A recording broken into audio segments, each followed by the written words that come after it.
What will it take for it to stop mass shootings in America? When stopping mass shootings can be monetized. Nothing that anyone is actually willing to do, obviously. People want things to be better, they're just unwilling to sacrifice anything personally to deal with it. California, for instance, considered one of the most liberal states in the country, tried setting up housing to address homelessness. But the second people realized those homeless people would now be living in units down the street from their homes, they conveniently changed their minds and decided, this isn't the best way to deal with the issue, lol. It's unsurprising to a certain extent. This country is founded upon concepts of individualism and personal liberty rather than communalism, where me and my success are seemingly more important than society as a whole. People are too miserable due to so many things, some are self-inflicted, some are not, to actually be willing to do anything about it. Emo. Was there another shooting in America on top of the Buffalo one? Is that why there are suddenly all these ask Reddit questions? You got answers about the one most recently, but we have also had a shooting at a Taiwanese church, seemingly gang-related violence near the nicer area of Chicago, and now this. It's been 9 days. A complete culture change. Probably the most true answer, but also the most unlikely. Maybe over another century, but definitely not immediate enough to prevent more death. I want to know how an 18-year-old gets in the frame of mind where he wants to shoot up an elementary school. Also want to know how he got in. I can't get in my kid's school without at least getting buzzed in. Edit, I see in the news this morning he shot his way in. Jesus. I work at an elementary school. Not all of them have fence, gates. Anyone could walk into my school from the wide open front or through the entrance behind the school that goes into a neighborhood. Also, my school doesn't have big buildings. All of the classrooms open right to the outside. Nothing stops someone from walking right into my classroom other than a locked door. This setup is quite common all around California. I grew up in South Africa and went to some pretty crap schools filled with some of the dregs of society. We had underpaid teachers who didn't really care, etc. I was skateboard kid who was seen as a freak due to skating and liking metal and other music. I took my fair share of beatings from the bullies at school and outside of school, but I never ever had a desire to walk into school and murder the bullies or teachers or anyone else for that matter. I think the problem in America is much bigger than a weird kid going mad. It's got to be societal for anyone to harbor that much hate for life. Just my honest opinion and from my perspective. It is my opinion as an American that our society relishes depriving itself help. It is every man for himself. And that leaves a lot of people starving for something, be it food, healthcare, mental health care, childcare, a sense of community, companionship, parents who are present, justice, a future, somewhere to turn, everything. Combine that with the dead end of late-stage capitalism and a culture of bootstraps and gun violence, well, it's not a big leap. That is not to say that we do not have kind, helpful people in our country, but our policies are brutal and negligent, which does trickle down unlike our wealth. Edit, thank you for all the awards. I am overwhelmed and will spread them around to pay it forward. Meanwhile, I am heartbroken for those families and sad for our country.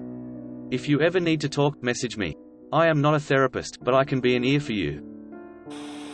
They used to hand out free personal-sized pizza coupons for reading books when I was in elementary school. Maybe we can do something like that? They still do. Link. First and foremost, stop treating it like a soap opera. The news channels detail and go over so much on these shootings it isn't reporting, it's entertainment. It's become so mainstream that at this point I just shrug and go, oh, another one. Whatever.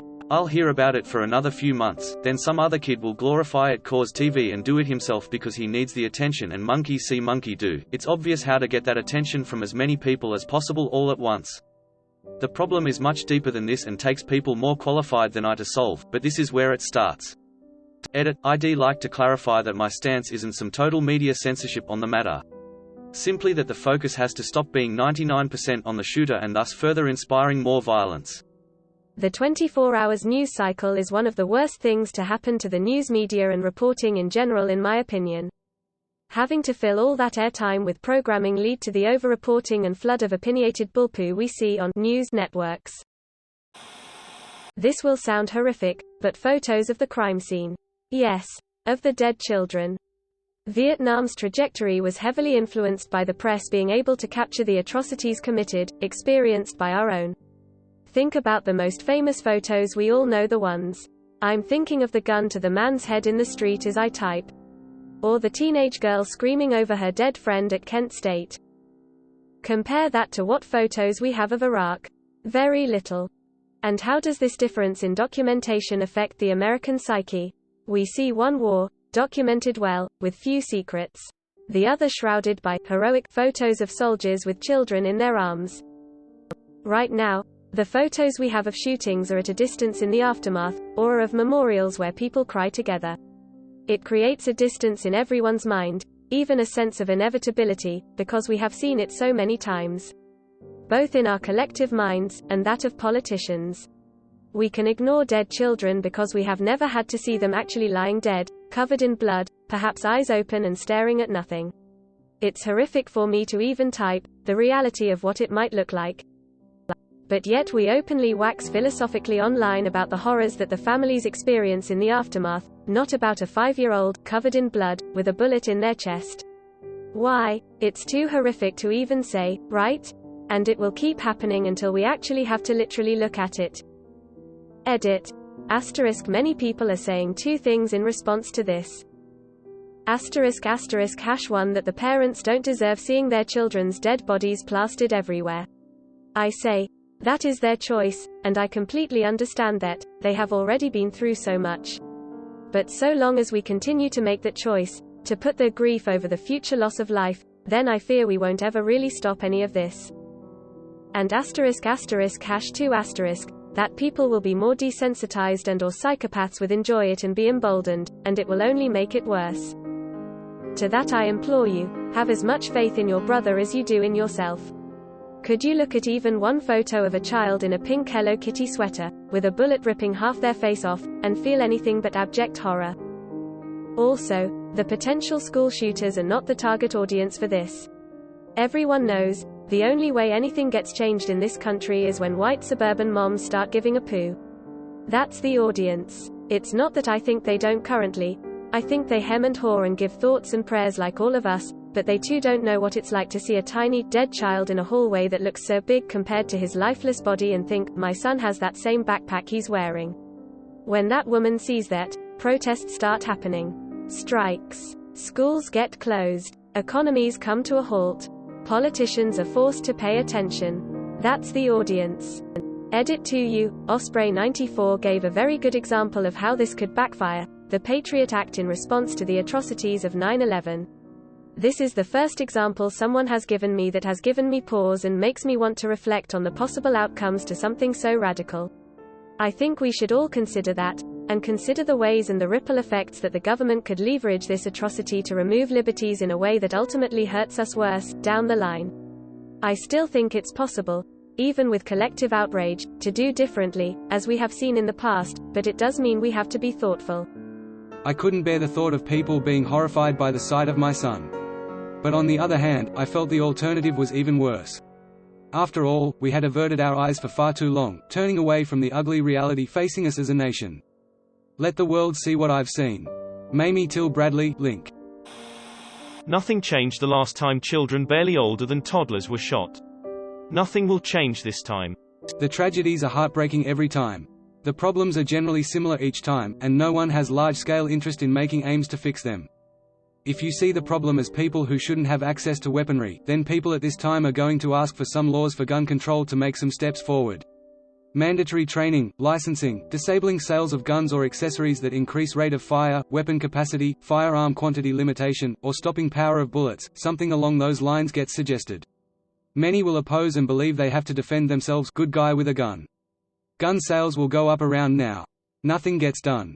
If you see this as a problem of homicide contagion, where if it's seen by many then people will think this is what is normalized to do if you wanted to commit this act for the various reasons people do, then the response is to not give the events national attention because awareness isn't the problem. It's giving fuel for copycats. The solution consistently recommended is to keep news local and have local communities, supported by federal response, work to resolve the issues locally. But, the national news and social media will continue to report it at a national level and make it a top story. The media will sensationalize it and capitalize off of the tragedy. People will retweet it thinking they're sharing important news but instead are fueling it. Nothing gets done. If you see this as a problem of mental health, then the answer is to make it illegal for people with mental health issues to have access to weaponry while mobilizing a socialized medical system and education system that encourages the population to take adequate care of themselves and be supported by health care professionals who can give them reasonable access to the lifelong care they need. Then the fight comes over changing the healthcare system. No one agrees. Time passes. People forget. Nothing gets done. If you see this as a problem of a lack of political willpower to create meaningful change to prevent all of these things, then the only hope is to vote for the people who offer to create that meaningful change. And that's about all we can do as people sitting from afar. That and support the victims of the tragedy. The children of important people will have to fall victim. They don't care if us riffraff die off. We've all just been cannon fodder all this time besides. Swapping the budgets for education and defense. High school admin who is stepping down after this year. This is my last week in a high school and here is my perspective. Parents need to listen and hug their children more. They need to stop playing friend or dictator and actually explain why they do the things they do. Give your kids your time. Every great teacher I work with, they are like magnets to the kids because they give them attention.